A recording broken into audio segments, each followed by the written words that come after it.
Hai Akademia, belajar Pancasila sebentar yuk bareng aku Dewi. Kali ini kita akan membahas tentang membangun kehidupan yang demokratis di Indonesia. Tujuan pembelajaran kali ini adalah untuk menguraikan dan mempraktikkan nilai-nilai dari tiap-tiap sila Pancasila dalam kerangka dinamika pelaksanaan demokrasi di Indonesia.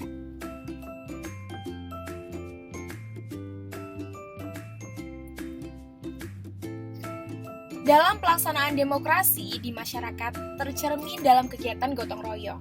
Di dalam gotong royong terkandung nilai moral, kebaikan, dan hikmah yang sangat mulia.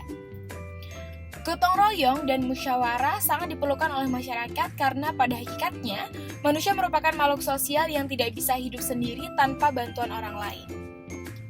Nah, Akademia, dengan gotong royong dan musyawarah, kita juga diajarkan untuk menghormati pendapat orang lain dan juga saling toleransi.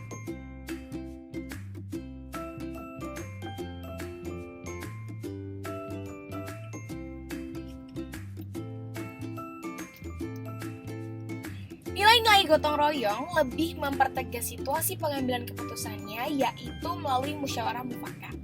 Jika kita konsisten dengan perilaku politik dalam berdemokrasi dengan berprinsip nilai Pancasila dan Undang-Undang Dasar 1945, maka kita harus menerapkannya dalam sikap politik musyawarah untuk mufakat.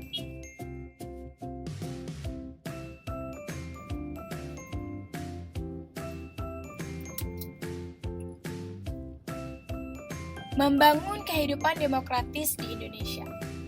Perkembangan baru menunjukkan bahwa demokrasi tidak hanya dipahami sebagai bentuk pemerintahan dan sistem politik saja, tetapi demokrasi dipahami sebagai sikap hidup atau pandangan hidup yang demokratis.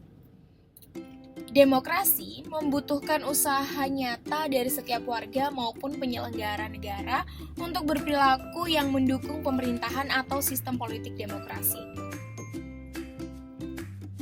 Pada hakikatnya, sebuah negara dapat disebut sebagai negara yang demokratis apabila di dalam pemerintahan tersebut rakyat memiliki persamaan di depan hukum, memiliki kesempatan untuk berpartisipasi dalam pembuatan keputusan, dan memperoleh pendapatan yang layak karena terjadi distribusi pendapatan yang adil, serta memiliki kebebasan yang bertanggung jawab.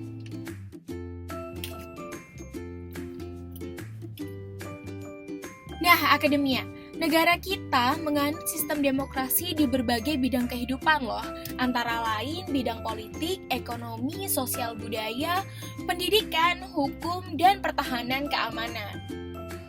Nah, demokrasi Pancasila adalah sila keempat, yaitu kerakyatan yang dipimpin oleh hikmat kebijaksanaan dalam permusyawaratan atau perwakilan. Jadi, Akademia, demokrasi Pancasila adalah demokrasi yang dikendalikan oleh dua nilai, yaitu nilai hikmat dan nilai bijak. Pemimpin yang hikmat adalah pemimpin yang berakal sehat, rasional, cerdas, terampil, dan seterusnya pada hal-hal yang bersifat fisik atau jasmania. Sementara, kebijaksanaan adalah pemimpin yang berhati nurani, arif, bijaksana, jujur, adil, dan seterusnya pada hal-hal yang bersifat psikis dan rohania.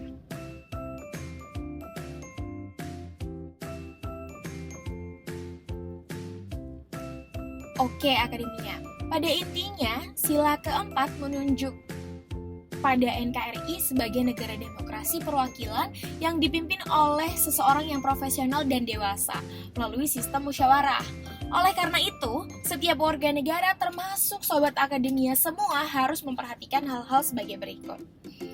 Yang pertama, tidak boleh memaksakan kehendak kepada orang lain. Lalu, mengutamakan musyawarah dalam mengambil keputusan untuk kepentingan bersama. Juga musyawarah untuk mencapai mufakat diliputi oleh semangat kekeluargaan. Dan menghormati dan menjunjung tinggi setiap keputusan yang dicapai sebagai hasil musyawarah. Selanjutnya, dengan itikat baik dan rasa tanggung jawab menerima dan melaksanakan hasil keputusan musyawarah. Lalu, di dalam musyawarah diutamakan kepentingan bersama di atas kepentingan pribadi dan golongan.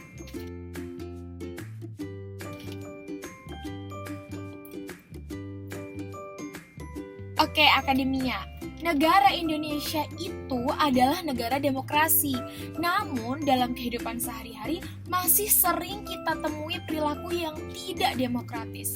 Seperti halnya tindakan sewenang-wenang, tidak menghargai perbedaan, tidak mematuhi aturan atau kesepakatan yang telah diputuskan.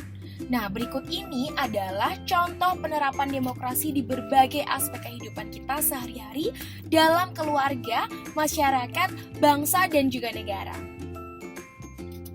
Yang pertama, politik. Contoh penerapannya adalah partisipasi dalam pemilihan RT, baik sebagai pemilih maupun yang dipilih. Lalu memilih pemimpin secara cerdas, juga berani menyatakan pendapat, ikut mengawasi jalannya pemerintahan, dan menghormati pemerintahan yang sah.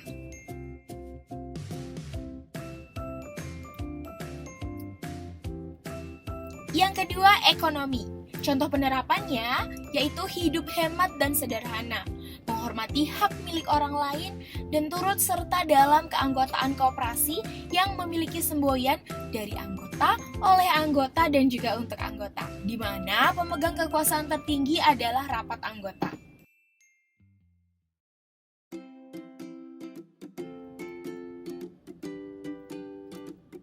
Lalu sosial dan budaya, dengan contoh penerapannya yaitu berpartisipasi dalam kegiatan sosial kemasyarakatan seperti PKK, kegiatan RT, Karang Taruna, arisan, pertemuan rutin, dan seterusnya.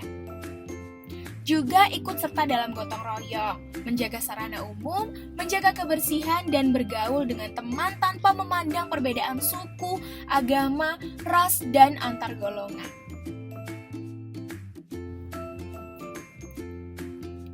Yang keempat ada pendidikan, dengan contoh penerapannya yaitu tekun dalam belajar, mengikuti pelajaran dengan rajin, mengerjakan tugas yang diberikan oleh tutor, dan ada juga dalam hukum, dengan contoh penerapannya mematuhi hukum atau aturan atau juga tata tertib yang berlaku adil terhadap siapapun, dan juga menyadari berbagai hak dan kewajibannya sebagai warga negara dan melaksanakannya dengan baik.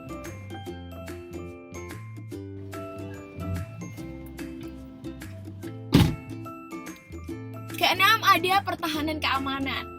Nah, contoh penerapannya yaitu menghormati kebinekaan, lalu menjaga ketertiban umum, turut serta kegiatan ronda atau siskamling, tidak menyebarkan berita bohong atau hoaks dan ujaran kebencian, lalu melaporkan pada pihak berwenang jika terjadi hal-hal yang mencurigakan di sekitar kita.